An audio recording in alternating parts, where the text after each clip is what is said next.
You're still here? You reek of old age. Go home already. This harsh outburst came from our oldest son's wife at their housewarming party. My husband and I, who had come to celebrate our son's new home, were shocked by her audacity. Our son got up from his seat. He must have been trying to calm his wife down. But beside me, my husband muttered quietly, "Shall we bring this house down?" At his words, our daughter-in-law's arrogant smile turned into a surprised gasp. Little did she know at the time that it wasn't just the house that was at stake, but her entire life as well. My name is Jacqueline Green. I'm 64 years old. I married my husband, Sam, and moved into his family home where we lived a contented life. We were blessed with 2 sons, Robert and Ted. Both of them have grown up to have families of their own and are doing well. As for Sam and me, all we want is to live out our remaining years in peace and happiness. However, there's one little thing that bothers us. It's our oldest son's wife, Alice. From the moment I first met her, I didn't have a good impression. Alice was 24 when she first came over to introduce herself before marrying our son. Although she greeted us at the door with a hello, there was no smile on her face. "Let me see, you're Alice, right?" As she hadn't introduced herself, I asked my son just to be sure. At my question, Alice scowled. "What? Does Robert have other women?" Both Robert and I were taken aback. "What are you talking about? Of course not." Robert hastily reassured her. "Well, then why did you need to confirm my name?" But Alice started to argue right there on the doorstep. "I'm sorry, I shouldn't have said that." I nervously tried to calm the situation. Even though she was young, I couldn't help but think she lacked common sense, but hoped that time in marriage would improve things. That's what I thought at the time. Both families met, and everything proceeded smoothly. Alice's parents seemed like very nice people. They run a small electrical shop together, and they gave off a good vibe. I thought positively that Alice's initial behavior was perhaps due to her love for Robert. After their wedding, the couple moved to an apartment nearby. A few years later, our younger son, Ted, also decided to get married. It was a bit of a shotgun wedding. At the time, Ted was still in college, and his bride-to-be, Megan, was 20 and working at home after finishing high school. Honestly, we were worried. We had no idea what kind of girl was going to come into our lives, but when we first met Megan, she came with a gift and introduced herself politely at the door. I was surprised. Although we had thought that Alice's behavior was due to her youth, Megan, who was even younger, was very polite and respectful. There were some concerns about how their relationship began, but Megan seemed like a wonderful and kind girl. In the time leading up to their wedding, Megan visited us many times. She always offered to help out around the house. Of course, we couldn't let her do that, but we were incredibly touched by her thoughtfulness. The second son's wife's family owned a small construction company. The second son, who was still in college, decided to drop out and start working there. And then, a beautiful baby girl was born to the couple. When the baby turned 6 months old, they decided to hold a belated wedding ceremony. Of course, the eldest son and his wife attended the ceremony. However, the eldest son's wife looked sullen the whole time. Despite being a part of the family, she was constantly on her phone, never leaving her seat. Both my husband and I wanted to talk to her, but we could tell she gave off a vibe that said, "Don't talk to me." The wedding ceremony went smoothly, but the problem arose after that. Since they have a small baby, they decided not to have an after party. So we suggested, why not have a small after party at our house? The second son and his wife were thrilled. We prepared snacks and appetizers, and the eldest son and his wife joined us at our house. However, a commotion ensued there. "That was a lovely wedding. Megan looked beautiful," said the eldest son. Of course, those kind words made the atmosphere pleasant. But it was the eldest son's wife who completely shattered the calm atmosphere. "What are you saying? Who are you calling beautiful? Are you cheating on me?" She angrily confronted her husband. Everyone was stunned by her overreaction. But I quickly snapped out of it and tried to calm her down, saying, "Alice, calm down. Robert didn't mean it that way." But it seems like that was a mistake. Now I became the target of her anger. Alice glared at me and shouted, "How did you raise him to be such a cheater? Isn't it your fault for raising him this way?" And then she lunged at me. "Alice, calm down. Alice, please stop. Enough is enough." The children and my husband stepped in to restrain Alice. I immediately told Megan to take the baby somewhere safe and asked her to leave the room. Looking at Alice, who was panting heavily from her outburst, I was sure. Alice must dislike all of us, no, everyone involved with Robert. She sees only Robert, for better or worse. We decided it would be better for Robert's sake to distance ourselves from them. And so we have kept a minimal relationship with them up to now. After the incident, I told Robert, "Don't you think it might be better to divorce?" To which he replied, "I've thought about that too." But when I mentioned it, Alice apologized in tears. After receiving words of apology from her, both my husband and I decided to leave the matter to the two of them. Despite the ups and downs, our eldest son and his wife celebrated their 15th wedding anniversary. Since they didn't have children, we didn't have many opportunities to meet with our eldest son and his wife, but we figured it was better to go on without any confrontations causing issues. Both my husband and I thought the same. Then one day, our eldest son contacted us. He said that he had decided to start his own business, focusing on the development of a game he had been working on as a hobby. In other words, our eldest son was going to be the CEO. He said he didn't need a large office to develop his app game, but he would hire a few employees and each of them would work from home. Because there would occasionally be a need for meetings, he told us he was planning to build a new house with a small meeting room and his own workspace.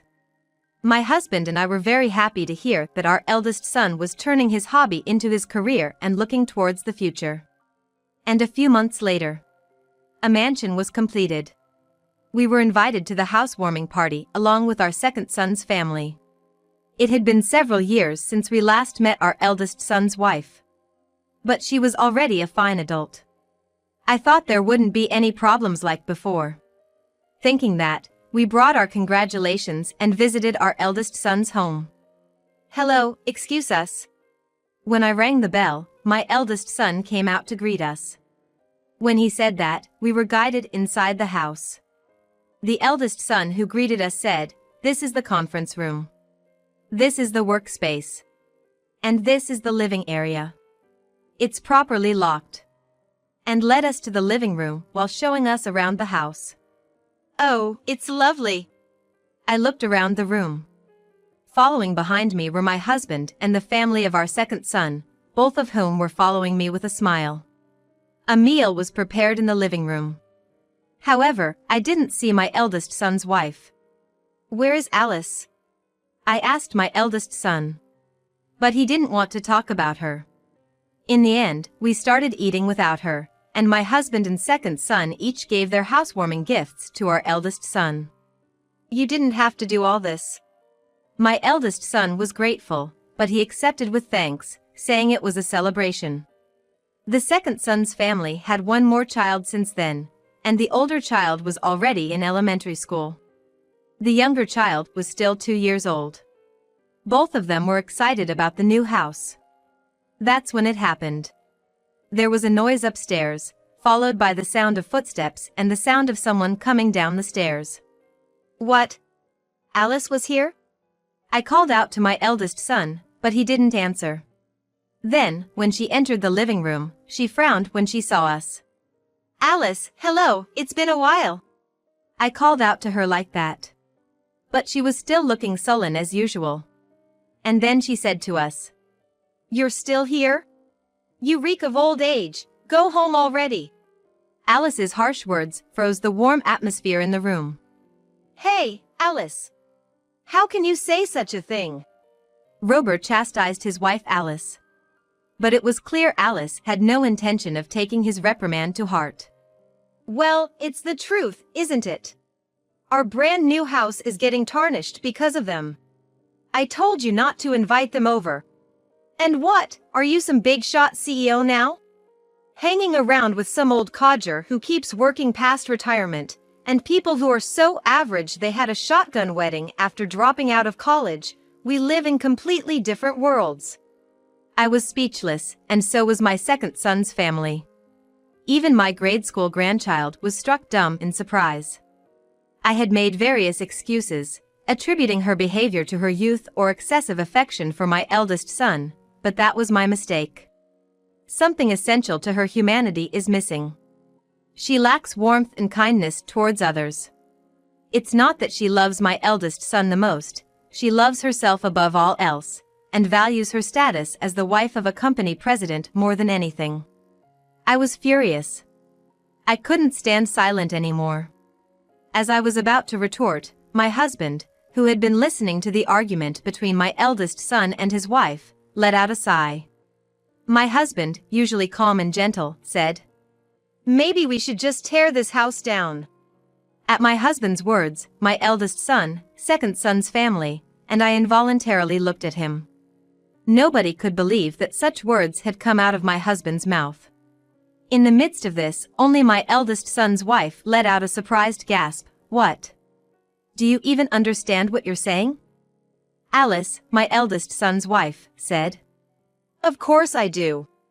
A house designed by me and built by Ted might be better off not existing," my husband replied. "What?" Alice was stunned at my husband's words. "I'm sure you, as the president's wife, wouldn't be satisfied with such a house designed by an old man and built by someone beneath ordinary. Our worlds are different. You should just move out." My husband's calm tone was ironically scary. Knowing this, none of us could interrupt the conversation between my husband and Alice. "What do you mean?" Alice started to tremble at his words. And she glared at my eldest son. Noticing her gaze, my eldest son sighed and said to Alice, "It means exactly what he says. This house was designed by my father, a top architect. And the contractor is Megan's family home, with the foreman being Ted. I may hold a title and be a president, but I neither have substantial wealth nor reputation yet. Thanks to my family, I could own such a wonderful house. Rather, among us, we are the most ordinary, or even beneath ordinary." Alice turned pale at my eldest son's words. She must not have known. But even if she didn't know, didn't she ever wonder? There's no way our eldest son's income and savings alone could have built such an impressive house. My husband didn't even charge for the design work, and there's hardly any profit for our second son's in-laws, who run a construction company. I can't thank enough to our second son's in-laws, who helped us simply because we're family. Yet our eldest son's wife has the audacity to act pompous just because of her husband's status. Who does she think she is? Saying that we're less than average? Our eldest son's wife repeated his words as if she couldn't believe them. You can see the despair on her face. Indeed, my husband still works for a company even after his retirement, but that's because the company asked him to stay on as a top-tier architect. Our second son is being groomed as the next boss at his wife's family business. He gets good treatment not just from his coworkers but also from the business partners that his wife's family has had relationships with for years, and even though he's not yet the president, he's working hard for the company. Yeah, in this group, I'm the bottom of the barrel. A wife who misunderstands that and looks down on people is even lower. With those words, our eldest son laughed, looking at his wife, whose face had turned blue as if she was about to cry at any moment. Our second son also started laughing involuntarily, but the atmosphere was anything but pleasant. Our second son's wife quickly picked up on the mood and took their child to a nearby dollar store. She's really good at reading the room and is very considerate. Apologize to Dad and Mom properly, if you understand. Our eldest son stopped laughing and yelled at his wife. What? Am I really that bad? You're always on their side.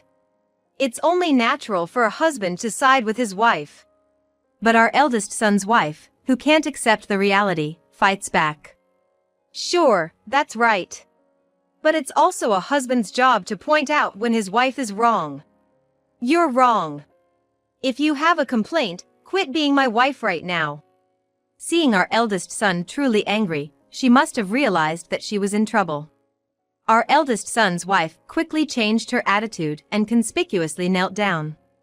I didn't know. You never told me. She's acting like a tragic heroine.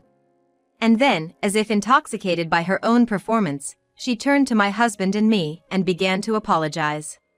I'm really sorry for the rude things I've said. We watched our eldest son's wife's act with a blank expression, not even feeling a shred of sympathy. Her overly dramatic apology didn't touch our hearts at all, and it's too late to apologize anyway. We had no intention of accepting her superficial apology, just like last time. Seeing his wife in this state, our eldest son asked me, Dad, Mom, what do you think? Am I terrible? Am I doing something wrong? My husband looked at me. He must have realized that I had something to say to her. I let her have it. I couldn't forgive her for her previous remarks, no matter what. No, Robert. I think you're right. If a wife disrespects her family, it's a husband's duty to correct her. I will reflect and change my attitude. Our eldest son's wife kept up her melodramatic act. I couldn't help but be exasperated. No, Alice. This is not the first time you've been disrespectful to us, is it? Haven't you been told this every time by Robert? No, Robert must have pointed out your words every time, right? What about that? At my words, our eldest son's wife bit her lip, turning pale. I told her, I don't need someone who belittles my husband and son in the Green family. It would be better for both of us to cut ties.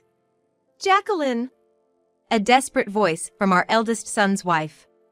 In our 15 years of marriage, it was the first time she called my name. We live in different worlds. I threw her words back at her. At those words, our eldest son's wife collapsed on the spot and froze as if her spirit had left her body. She might be regretting her actions a little bit. Being told that we live in different worlds must have been a significant blow to our eldest son's wife. Even though they were her own words, I wonder why she was so affected by them. Although I thought that, my second son said, Mom, you were really cool. It seemed to be quite a shocking remark for Alice. In the end, my eldest son, Robert, decided to divorce his wife, Alice. Alice, who loved Robert so much. When Robert proposed, if you want to stay with me, Alice, you need to start working and contribute to the mortgage for this house we got at a reduced rate, Alice turned bright red with anger. It seemed that at the time of their marriage, Robert had told her, I want my wife to be a homemaker. Alice, who was under the impression that being a homemaker would mean living an easy life, started to feel insecure, worried that her status might be taken away by someone. Despite this, she decided to forsake personal growth and started to bind Robert instead of supporting him as a wife. On top of that, she decided not to have children, apparently because it would be too much trouble.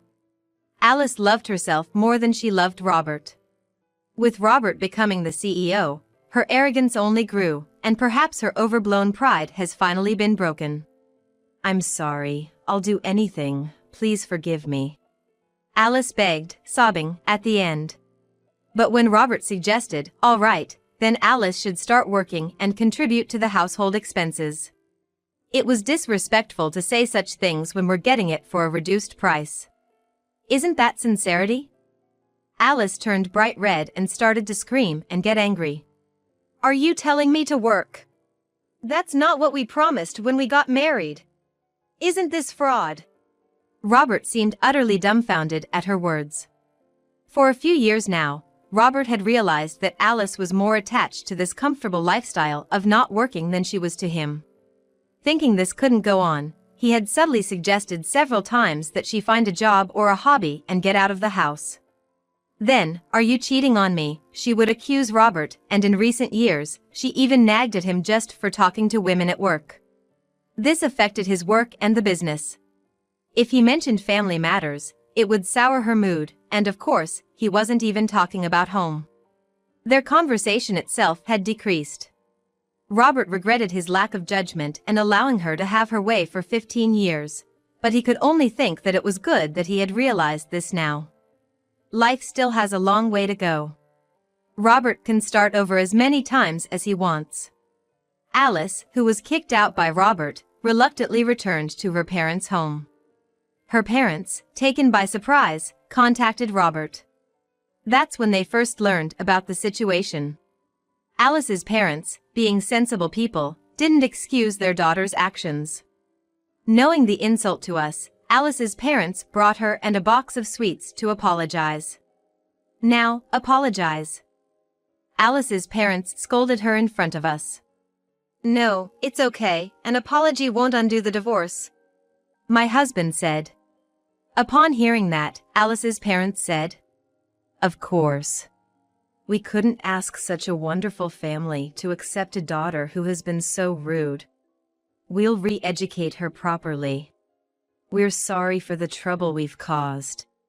We really had no idea. We're truly sorry. Alice watched her parents in a bad mood.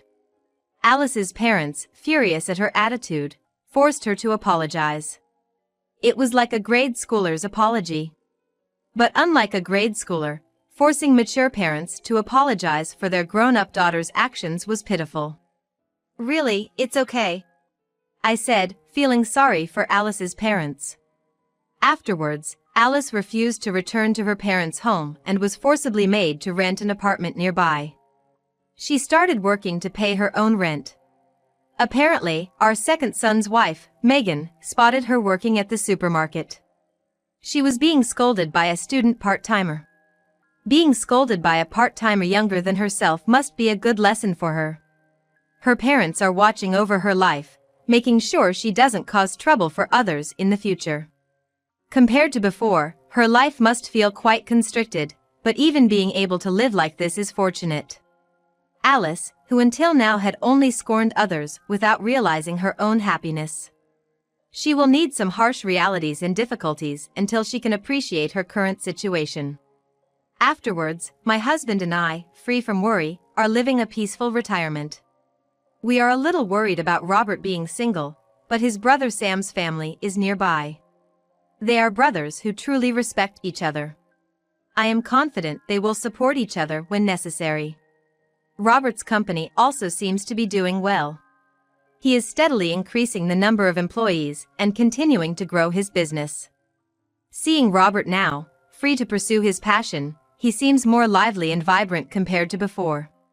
Without having to walk on eggshells around anyone, we are now able to communicate freely with our children, and they even take us on a vacation once a year. I am constantly grateful for such a luxurious everyday life. By recognizing the small happiness in everyday life, I feel that life itself has been a joy.